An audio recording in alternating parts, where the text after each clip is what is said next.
And NiickSFB top ranking. You don't know a thing going on. One corruption, you know. Remember good.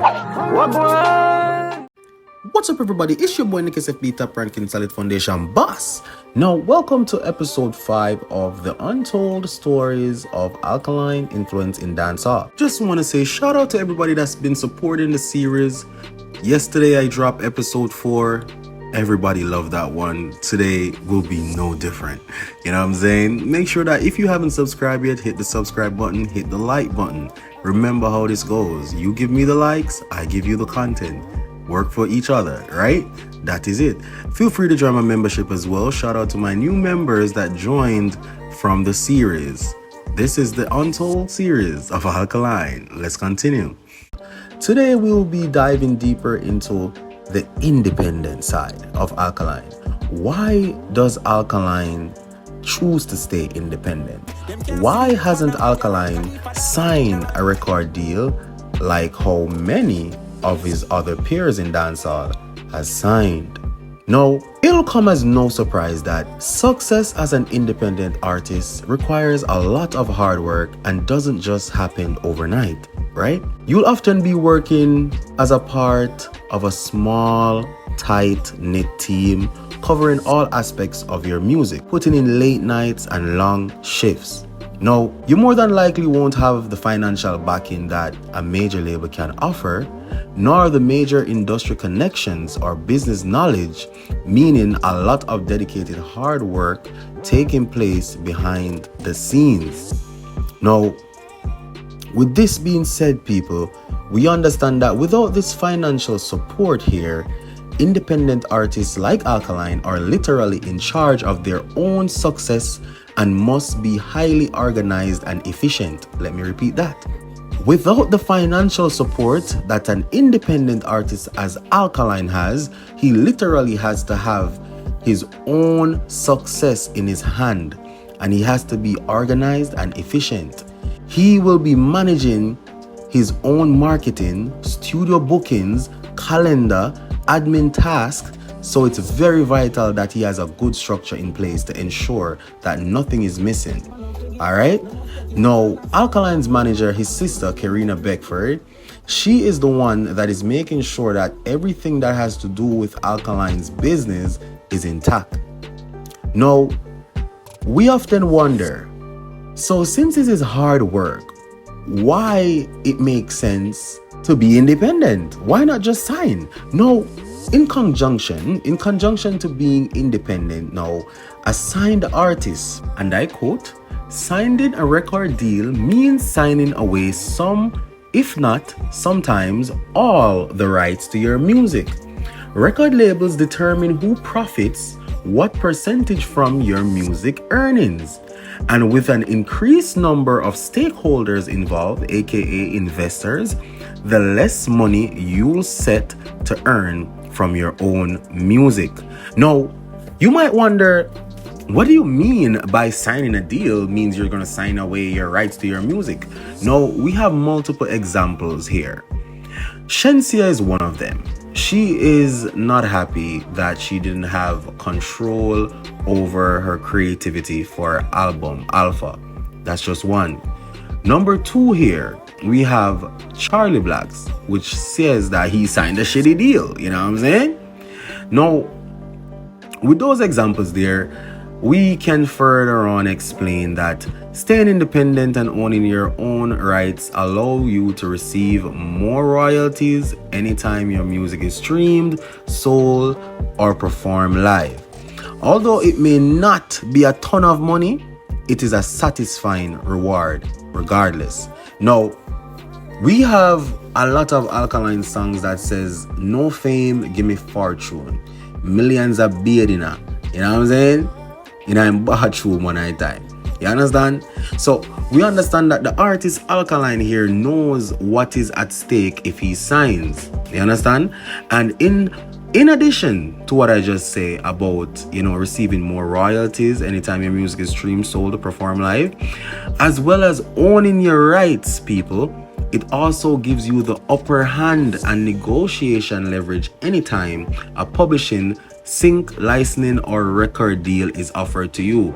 Now you might ask, Nick, what is owning your rights? Now, in the music industry, when a record is released, you have something that is called the masters. Now, when you are an independent artist, your masters, you own your masters. When you are signed to our label, when you're signed to a label, 9 out of 10 times your masters is owned by the label. Why, you ask that? Why? Now, when you're signed, people, the songs, the albums that you release under that label is funded by the label. Now, the funding I'm talking about is the record studio. To record the song, the studio, the label pays that. The music video budget, the label pays that. The wardrobe budget, the label pays that. The promotion behind the song, the label as well pays that. So the label has to recoup. Now, the label gets money from stakeholders, which is investors who know about business. Cool? So when the label invests their money in your album, in your record, they are looking to recoup their money. With them looking to recoup money, as a signed artist, you then receive less money. As an independent artist, that you are the investor, you are the person that is being invested fully into this project. You control your income. So this is what Alkaline strives for. Alkaline strives for independency. Alkaline strives to be the boss for every boss, the Dan for every Dan, as quoted by his song, Alkaline, Boss. Shout out to Autobomb Records on that. You know what I'm saying? So Alkaline is one of the smartest dancehall artists here. Now, I am in no way, shape, or form bashing you getting signed, because there's benefits to being signed and there's, negative to being signed as well. See? So as with anything, people, there are pros and cons that needs to be weighed when you're deciding to stay independent or sign a record label. Now, over the years, signing to a label has been marketed as the be-all, end-all of assuring commercial musical success. You know what I'm saying? Now, the music industry has led people to believe that artists with major record label deals are more favorable and end up having more successful careers than those without. Now, gaining attention from a big industry name is also exciting, and the promises that a label exec can sell to you is something that you will 9 out of 10 times not deny. You know what I'm saying?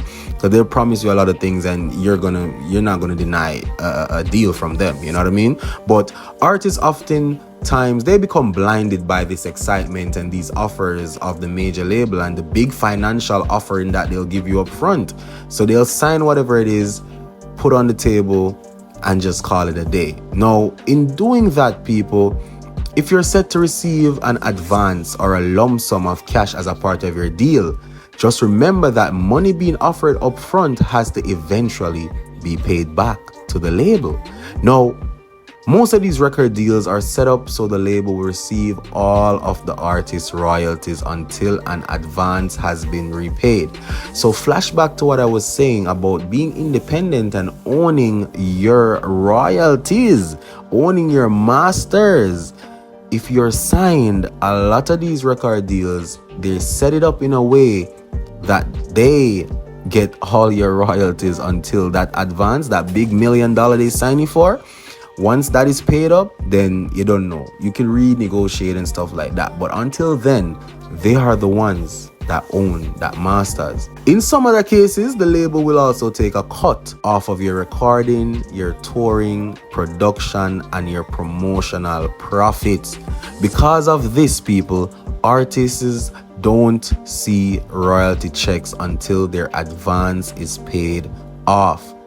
Which in some cases can take up to an entire lifetime. I'm just saying, you know what I'm saying? So you have to understand, people, Not because you have access to more connections, reach a larger audience, you know what I'm saying? This will make you have a lack of artistic freedom, because now you're thinking about that $1 million you're signed for. You're thinking about, how can I recoup this money for the label?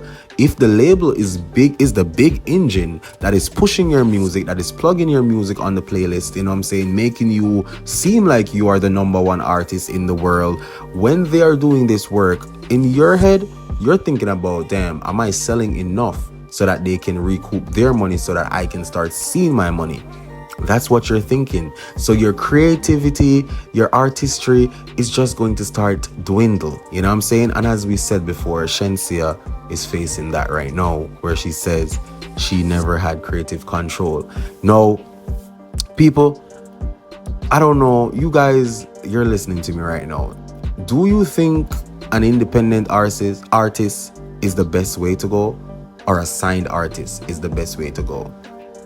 You guys answer that in the comment section. Now, people, you gotta understand that Alkaline is not the regular type of dancehall artist, and this is an example as to why they hate him again. This guy is independent.